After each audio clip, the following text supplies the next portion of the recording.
l'étude de la portée du droit communautaire vis-à-vis des particuliers pourrait apparaître comme une question purement juridique et particulièrement technique.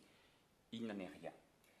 L'ordre communautaire est un ordre juridique dont les sujets sont non seulement les États membres, mais également leurs ressortissants. Il est donc tout à fait essentiel d'étudier le lien qui peut exister directement entre le droit communautaire et ses ressortissants. Et même d'un point de vue politique, il est important que les ressortissants de la communauté européenne aient conscience de tirer un certain nombre de droits directement du droit communautaire. Le sentiment d'appartenance à cette communauté est tout à fait essentiel, et le fait de pouvoir faire valoir devant son juge national un patrimoine juridique enrichi par le droit communautaire est essentiel dans cette prise de conscience.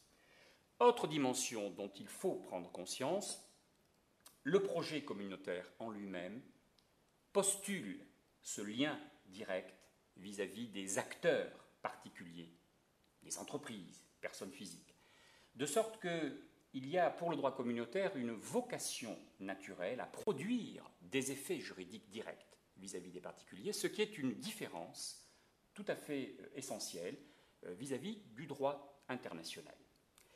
Si l'on revient au contenu même de la leçon, il consiste, selon une approche qui n'est pas si habituelle, à distinguer un effet direct, au sens classique du terme, d'une invocabilité moins complète, mais plus large, puisqu'elle bénéficierait à l'ensemble des sources du droit communautaire.